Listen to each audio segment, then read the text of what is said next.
How's it going, everyone? It's been a while since I uploaded a video on this channel. Reason being, we moved into this house 2 or 3 weeks ago, but then we were faced with the massive challenge of actually getting everything unboxed and setting up this office room so I could actually use it and keep on bringing the money in. I've been doing odd bits and bobs in the meanwhile. It didn't leave much time to set up the cameras in fancy angles and film and edit it. But today I thought I'd give you a quick tour and an update of the man cave slash office slash cinema room slash gaming room as it stands so far. There's still a few more updates I want to do, but I thought I'd give you a little sneak peek of how it's looking so far. So I think last time you probably saw the brick wall wallpaper that I pasted up on the wall in a previous video. Let's start from the entrance and work back. We've got dining table from the old house. All the lounge furniture was actually going to go in this room. I've actually got the dining table as my new office desk, and you can see the TV bench down there.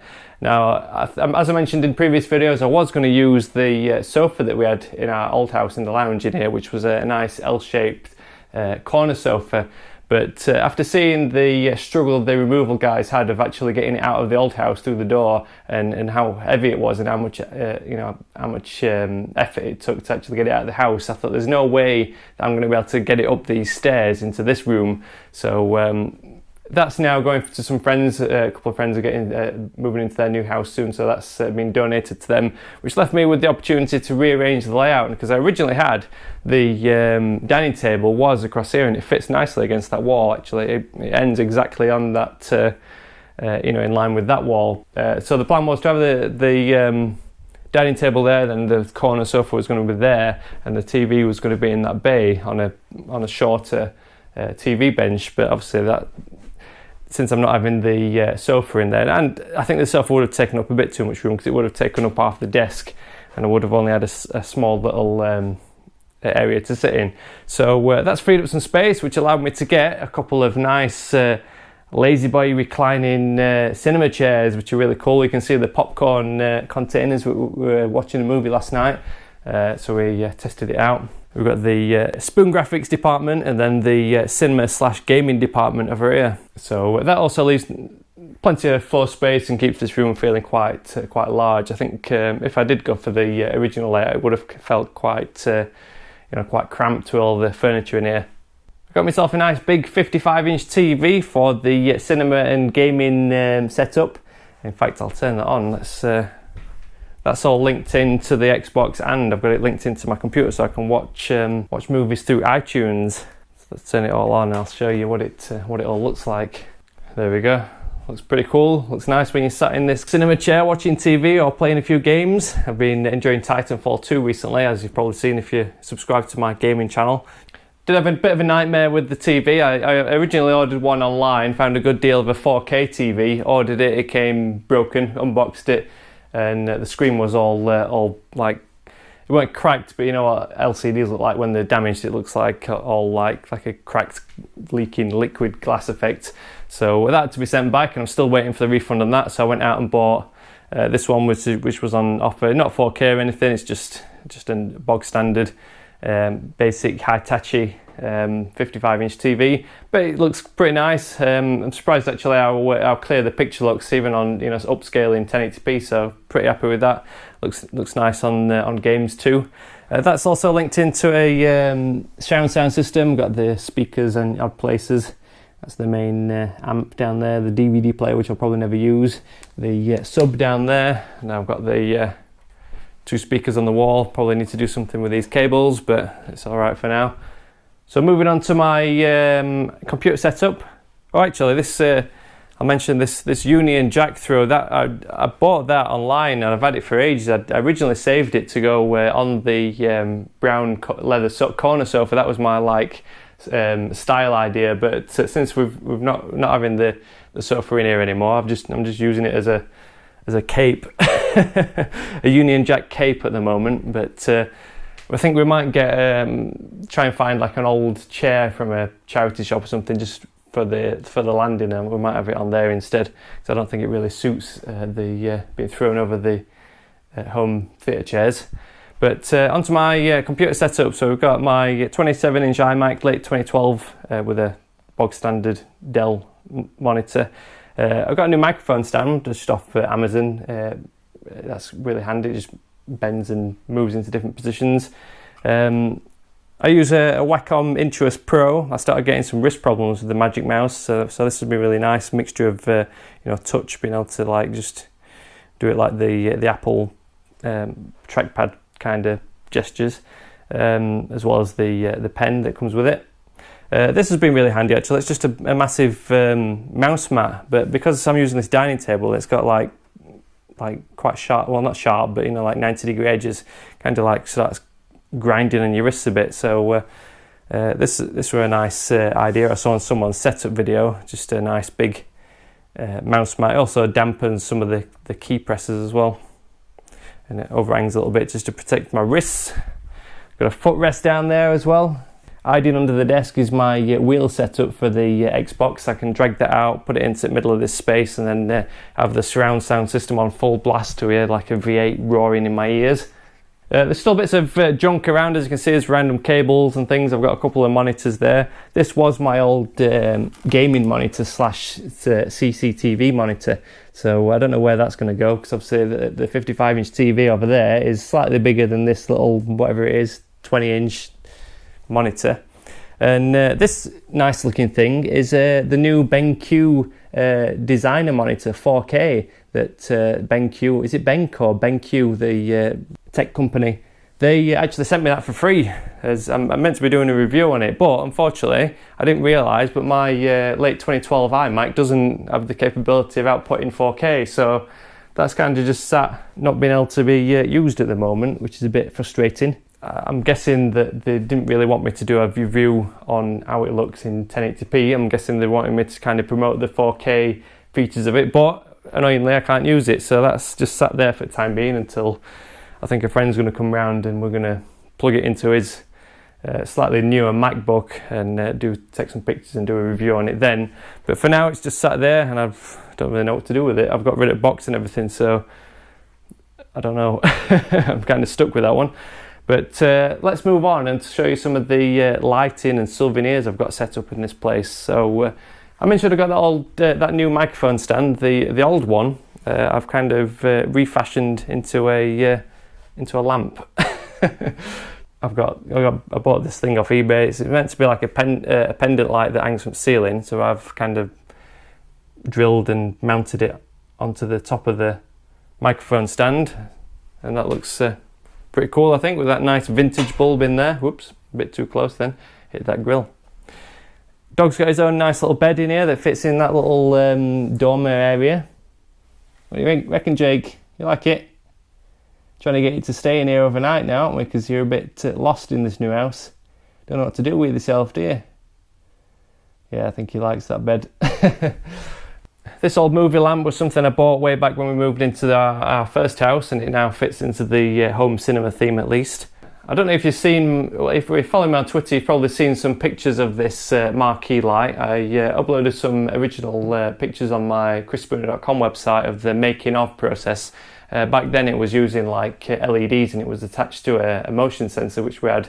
I had it set up in the old house just on the the back wall as you're walking upstairs, so it illuminated like the landing area. Since upgraded that to version 2 with these nice outdoor festoon bulbs, whatever you call them. Only 7 watts each, so they don't get too hot, and they hopefully don't take up that much electricity, much power. But that looks really cool, and fits into the the theme of this room that I was going for.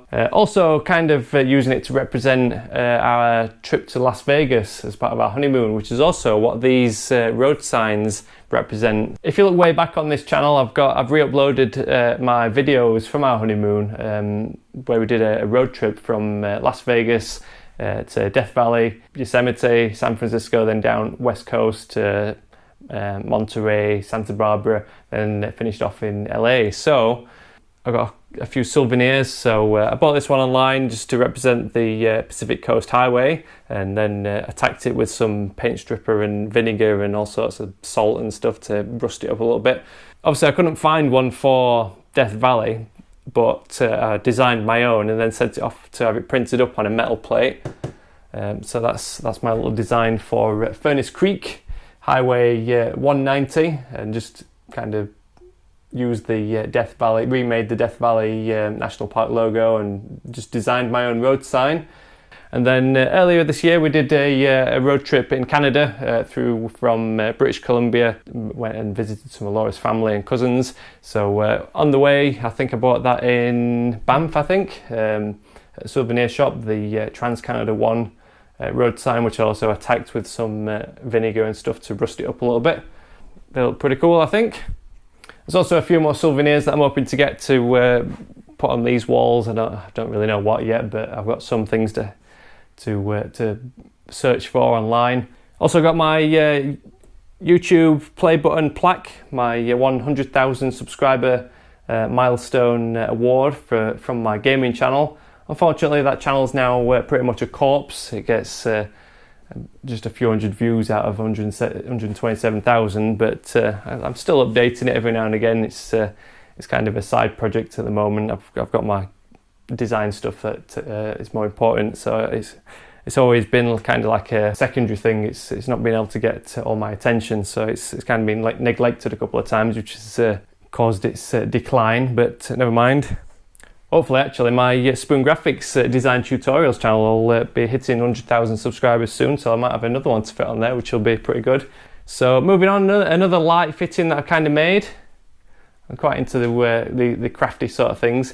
This was another kind of like pendant light that was meant to hang from the ceiling, but I've kind of modified it a little bit, used an old piece of pallet wood that was chopped up, stained and attached to the wall, and then mounted a couple of table legs, short little table legs on it, and then attached the chain to hang the light here, and then obviously that sits above the home cinema area. So we've got, I can either have the super bright daylight 4000K LED lamps on to illuminate the place, or I can turn them off and make it more of like a cozy, warm, yellowy scene.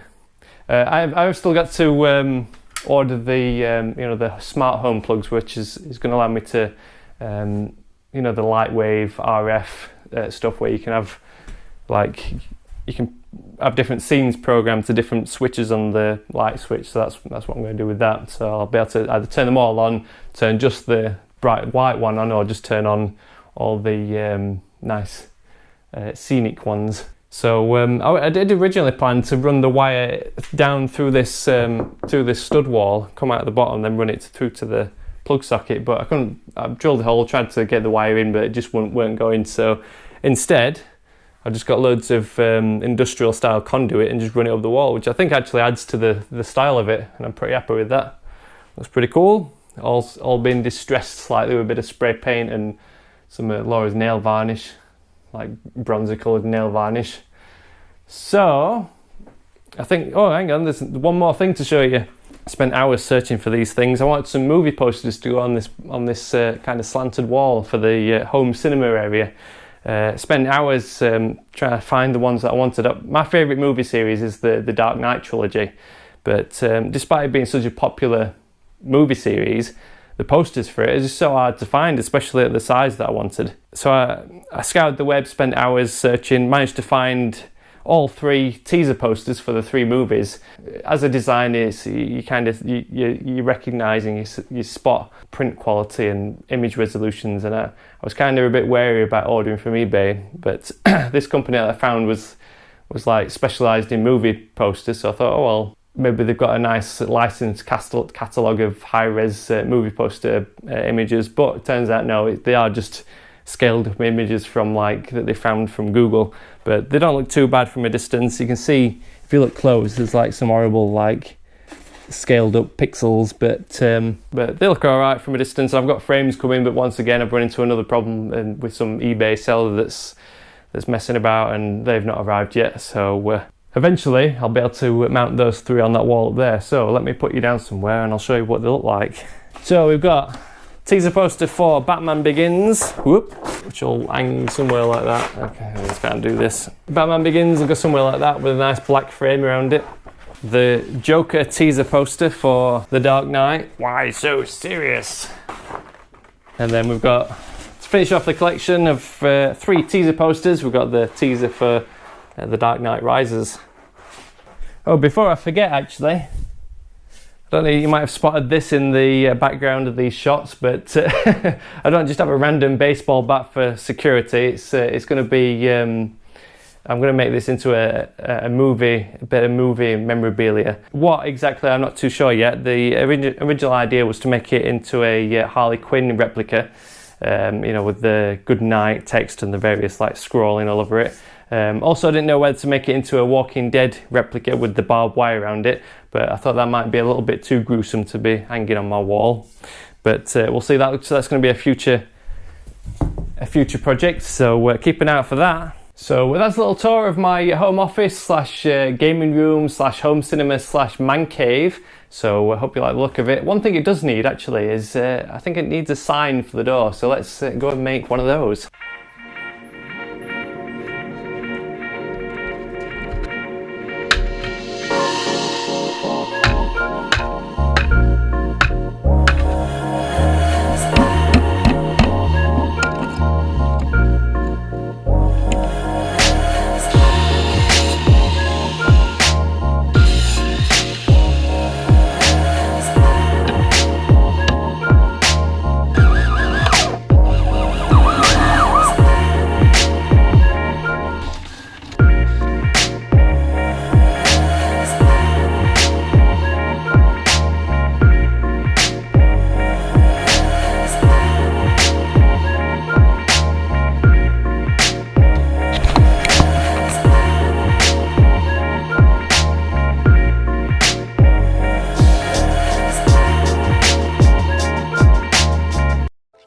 Thousand years later.